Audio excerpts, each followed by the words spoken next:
Talking to oneself is a habit everyone indulges in. We could no more stop talking to ourselves than we could stop eating and drinking. All that we can do is control the nature and the direction of our inner conversation. Most of us are totally unaware of the fact that our inner conversations are the causes of the circumstances of our life. We are told that as a man thinketh in his heart, so is he. But do we know that man's thinking follows the tracks laid down in his own inner conversations? To turn the tracks to which he is tied in the direction in which he wants to go, he must put off his former conversation, which is called in the Bible the old man, and be renewed in the spirit of his mind. Speech is the image of mind. Therefore, to change his mind, he must first change his speech.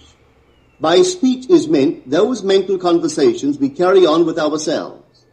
The world is a magic circle of infinite possible mental transformations, for there are an infinite number of possible mental conversations. When man discovers the creative power of inner talking, he will realize his function and his mission in life. Then he can act to a purpose. Without such knowledge, he acts unconsciously. Everything is a manifestation of the mental conversations which go on in us without our being aware of them. But as civilized beings, we must become aware of them and act with a purpose. A man's mental conversations attracts his life. As long as there is no change in his inner talking, the personal history of the man remains the same. To attempt to change the world before we change our inner talking is the struggle against the very nature of things. Man can go round and round in the same circle of disappointments and misfortunes, not seeing them as caused by his own negative inner talking, but as caused by others. This may seem far-fetched, but it is a matter which lends itself to research and experiment. The formula the chemist illustrates is not more certainly provable than the formula of this science by which words are clothed in objective reality. One day a girl told me of her difficulties in working with her employer. She was convinced that he unjustly criticized and rejected her very best efforts. Upon hearing her story, I explained that if she thought him unfair, it was a sure sign that she herself was in need of a new conversation piece. There was no doubt that she was mentally arguing with her employer, for others only echo that which we whisper to them in secret. She confessed that she argued with him mentally all day long. When she realized what she had been doing, she agreed to change her inner conversations with her employer. She imagined that he had congratulated her on her fine work, and that she, in turn, had thanked him for his praise and kindness. To her great delight, she soon discovered that her own attitude was the cause of all that befell her. The behavior of her employer reversed itself. It echoed, as it had always done, her mental conversations with him. I rarely see a person alone without wondering to what conversation piece is he tied. On what mysterious track is he walking? We must begin to take life consciously, for the solution of all problems lies just in this. The second man, the Lord from heaven in all of us, is trying to become self-conscious in the body, that he may be about his Father's business. What are his labors? To imitate his Father, to become master of the Word, master of his inner talking, that he may mold this world of ours into a likeness with the kingdom of love. The prophet said, "Be ye imitators of God as dear children." How would I imitate God? Well, we are told that God calls things that are not seen as though they were seen, and the unseen become seen. This is the way the girl called forth praise and kindness from her employer. She carried on an imaginary conversation with her employer from the premise that he had praised her work, and he did. Our inner conversations represent in various ways the world we live in. Our individual worlds are self-revelations of our own inner speech. We are told that every idle word that men shall speak, they shall give account thereof. For by their words they shall be justified, and by their words they shall be condemned. We abandon ourselves to negative inner talking, yet expect to retain command of life. Our present mental conversations do not recede into the past as man believes, they advanced into the future to confront us as wasted or invested words. My word, said the prophet, shall not return unto me void, but it shall accomplish that which I please, and it shall prosper in all the things whereto I sent it. How would I send my word to help a friend? I would imagine that I am hearing his voice, that he is physically present, that my hand is on him. I would then congratulate him on his good fortune, tell him that I have never seen him look better. I would listen as though I heard him. I would imagine that he is telling me he has never felt better, he has never been happier. And I would know that in this loving, knowing communion with another, a communion populous with loving thoughts and feelings, that my word was sent, and it shall not return unto me void, but it shall prosper in the thing whereto I sent it. Now is the accepted time. Now is the day of salvation. It is only what is done now that counts, even though its effects may not be visible until tomorrow. We call not aloud, but by an inner effort of intense attention. To listen attentively, as though you heard, is to create. The events and relationships of life are your word made visible. Most of us rob others of their willingness and their ability to be kind and generous by our fixed attitudes towards them. Our attitudes unfold within us in the form of mental conversations. Inner talking from premises of fulfilled desire is the way to consciously create circumstances. Our inner conversations are perpetually outpictured all around us in happenings. Therefore, what we desire to see and hear without, we must see and hear within, for the whole manifested world goes to show us what use we have made of the word. If you practice this art of controlled inner speaking, you too will know what a thrill it is to be able to say, and now I have told you before it come to pass, that when it is come to pass, ye might believe. You will be able to consciously use your imagination to transform and channel the immense creative energies of your inner speech from the mental, emotional level to the physical level. And I do not know what limits, if any, there are to such a process. What is your aim? Does your inner talking match it? It must, you know. If you would realize your aim, or as the prophet asked, can two walk together except they be agreed? And of course the answer is no, they cannot. The two who must agree are your inner conversation and the state desired. That is, what you desire to see and hear without, you must see and hear within. Every stage of man's progress is made by the conscious exercise of his imagination, matching his inner speech to his fulfilled desire. As we control our inner talking, matching it to our fulfilled desires, we can lay aside all other processes. Then we simply act by clear imagination and intention. We imagine the wish fulfilled and carry on mental conversations from that premise. The right inner speech is the speech that would be yours were you to realize your ideal. In other words, it is the speech of fulfilled desire.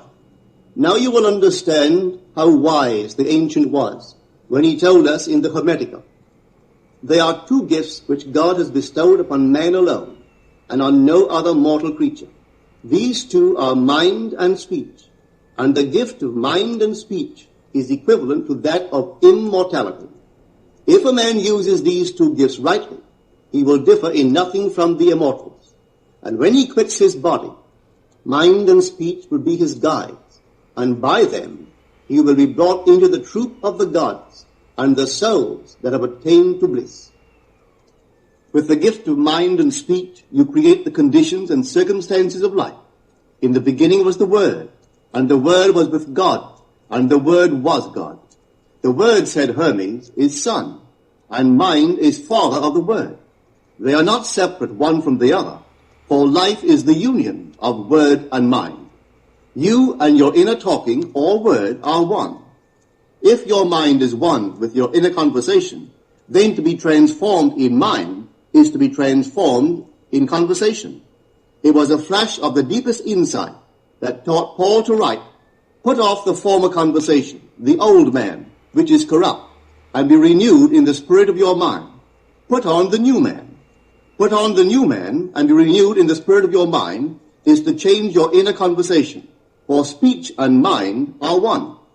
A change of speech is a change of mind. The prophet Samuel said, "The Lord spake by me, and his word was in my tongue."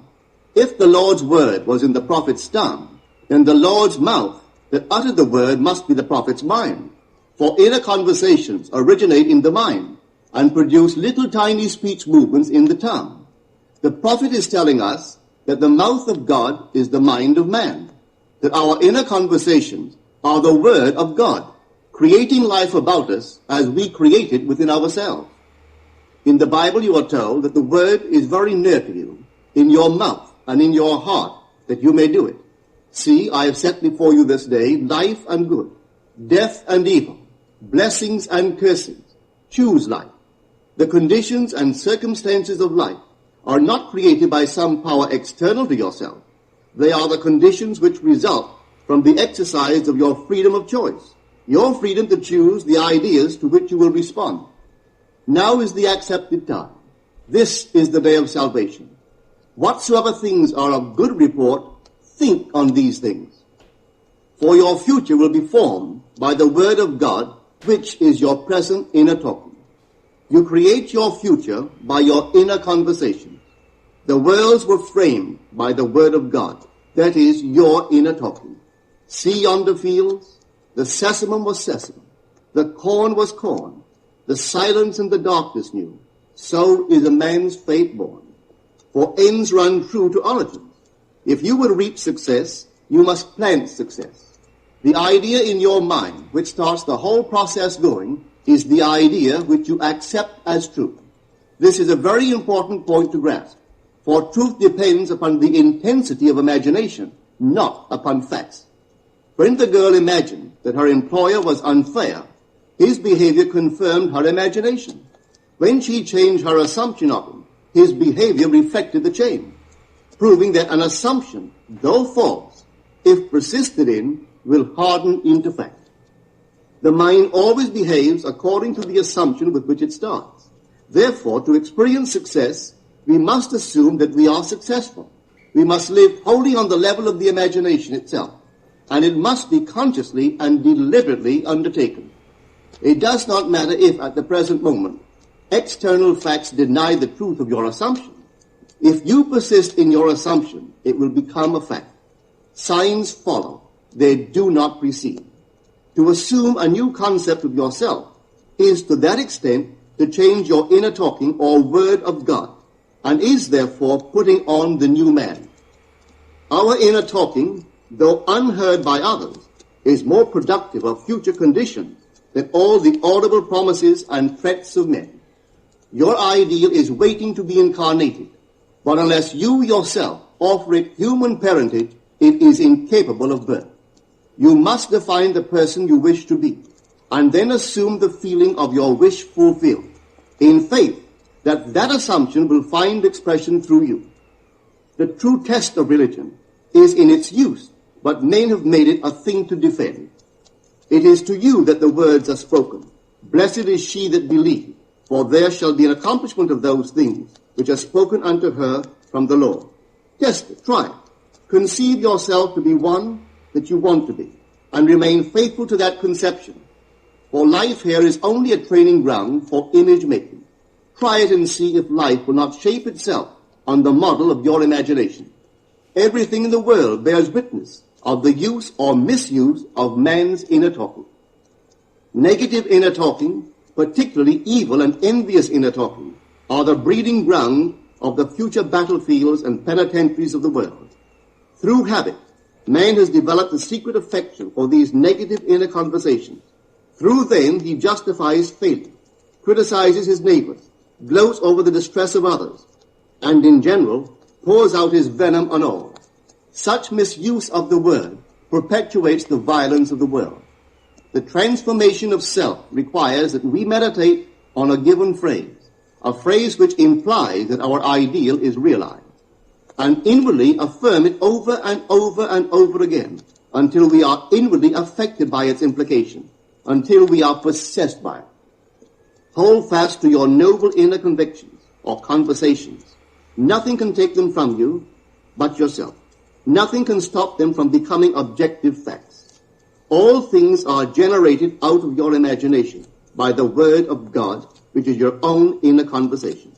And every imagination reaps its own words, which it has inwardly spoken. The great secret of success is a controlled inner conversation from premises of fulfilled desire. The only price you pay for success is the giving up of your former conversation, which belongs to the old man, the unsuccessful man. The time is ripe for many of us to take conscious charge in creating heaven on earth. To consciously and voluntarily use our imagination to inwardly hear and say only that which is in harmony with our ideal is actively bringing heaven to earth. Every time we exercise our imagination lovingly on behalf of another, we are literally mediating God to that one. Always use your imagination masterfully, as a participant, not an onlooker. In using your imagination to transform energy from the mental, emotional level to the physical level, extend your senses. Look and imagine that you are seeing what you want to see, that you are hearing what you want to hear, and touching what you want to touch. Become intensely aware of doing so. Give your imaginary state all the tones and feeling of reality. Keep on doing so until you arouse within yourself the mood of accomplishment and the feeling of relief. This is the active, voluntary use of the imagination, as distinguished from the passive, involuntary acceptance of appearances. It is by this active, voluntary use of the imagination that the second man, the Lord from heaven, is awakened in man. Men call imagination a plaything, the dream faculty, but actually it is the very gateway of reality. Imagination is the way to the state desired. It is the truth of the state desired and the life of that state desired. Could you realize this fully, then would you know that what you do in your imagination is the only important thing. Within the circle of our imagination, the whole drama of life is being enacted over and over again. Through the bold and active use of the imagination, we can stretch out our hand and touch a friend 10,000 miles away and bring health and wealth to the parched lips of his being. It is the way to everything in the world. How else could we function beyond our fleshly limitations? But imagination demands of us a fuller living of our dreams in the present. Through the portals of the present, the whole of time must pass. Imagine elsewhere as here, and then as now. Try it and see. You can always tell if you succeeded in making the future dream a present fact by observing your inner talking.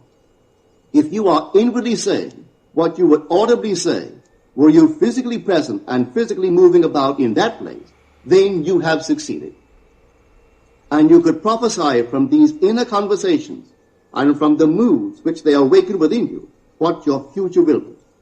For one power alone makes a prophet, imagination, the divine vision. All that we meet is our word made visible, and what we do not now comprehend is related by affinity to the unrecognized forces of our own inner conversations and the moods which they arouse within us. If we do not like what is happening to us, it is a sure sign that we are in need of a change of mental diet. For man, we are told, lives not by bread alone, but by every word that proceeds from the mouth of God. And having discovered the mouth of God to be the mind of man, a mind which lives on words or inner talking, we should feed into our minds only loving, noble thoughts. For with words or inner talking, we build our world. Let love's lordly hand raise your hunger and thirst to all that is noble and of good report, and let your mind starve ere you raise your hand to a cup love did not fill, or a bowl love did not bless, that you may never again have to say, what have I said? What have I done? O all-powerful human word.